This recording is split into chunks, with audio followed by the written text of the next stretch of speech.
আসসালামু আলাইকুম রহমতুল্লাহি আবরাকাতুহ। বরগুনা 24 থেকে স্বাগত জানাচ্ছি আজকের ভিডিওতে। আপনারা দেখছেন বরগুনা 24। প্রিয় দর্শক ও শ্রোতা মণ্ডলী, আপনারা জানেন গতকাল 18 ফেব্রুয়ারি রোজ বুধবার রাত 10:45 9:45 জাতির উদ্দেশ্যে ভাষণ প্রদান করেছেন গণপ্রজাতন্ত্রী বাংলাদেশ সরকারের মাননীয় প্রধানমন্ত্রী জনাব তারেক রহমান, যিনি তার ভাষণের মধ্যে আজ পহেলা রমজানকে কেন্দ্র করে খুবই গুরুত্বপূর্ণ আলোচনা করেছেন।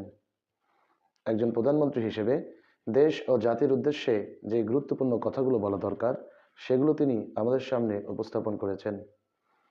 আমি সেই আলোচনার আংশিক কিছু চুম্বক অংশ আপনাদের সম্মুখে গুরুত্ব সহকারে আজ পেশ করব।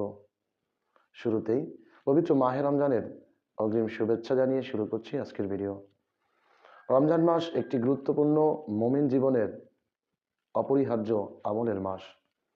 এই মাসে মুমিনের কোটি কোটি গুণ সব কামানোর সময় শুরু হয়েছে। বন্ধ হয়ে গিয়েছে কবরের আযাব, বেঁধে ফেলা হয়েছে মরদুদ শয়তানকে। প্রিয় দর্শক শ্রোতা, জনাব তারেক রহমান একজন ধর্মপ্রাণ মুসলমান হিসেবে তার প্রধানমন্ত্রীর দায়িত্ব পালনরত অবস্থায় তিনি যে গুরুত্বপূর্ণ কথাগুলো বলেছেন তার চুম্বকাংশ আলোচনা করছি এখন। তিনি অত্যন্ত সুন্দরভাবে সাধারণ ব্যবসায়ীদের উদ্দেশ্যে কিছু গুরুত্বপূর্ণ মেসেজ দিয়েছেন। এই রমজানকে কেন্দ্র করে যারা সিন্ডিকেট করবেন তাদেরকে হুঁশিয়ারি করেছেন।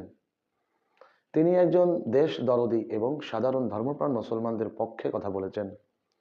যারা ব্যবসায়ী রয়েছেন তাদের সতর্ক করেছেন, তাদেরকে সতর্ক করেছেন দিনের বিষয়েও।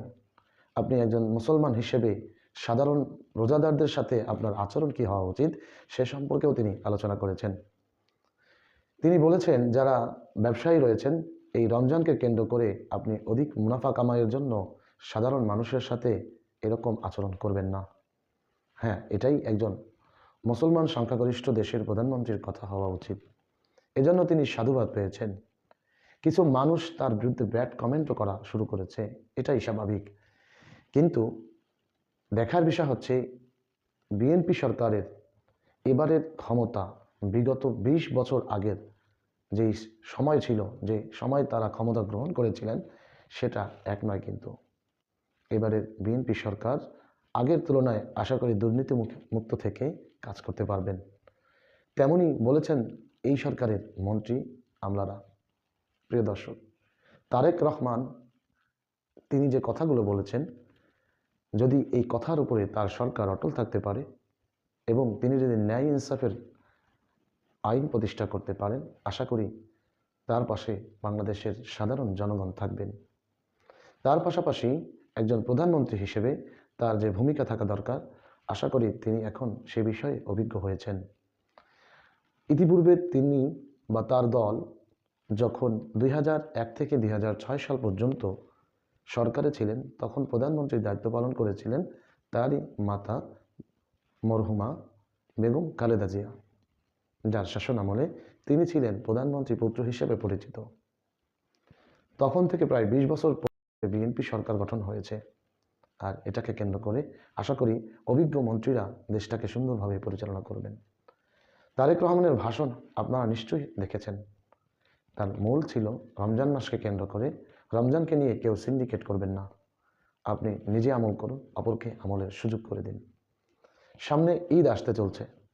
আজ প্রথম রমজান, আর 28 কিংবা 29 রমজান পর পবিত্র ঈদ উল ফিতর উদযাপিত হবে বাংলাদেশে। আর এটাকে কেন্দ্র করেও সিন্ডিকেট চলবে।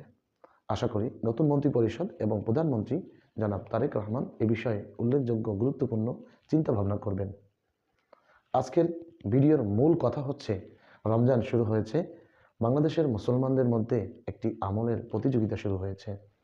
প্রিয় ভাই ও বন্ধুগণ, যারা ব্যবসা করি আসুন আমরা সচেতন হই। মাননীয় প্রধানমন্ত্রীর কথা রেখে কোনো রকমের দুর্নীতি কিংবা অধিক মুনাফা লোভে মানুষের সাথে এই আচরণ থেকে বের হয়ে আসি। আজকের মতো বিদায় নিচ্ছি। আসসালামু আলাইকুম ওয়া রাহমাতুল্লাহি।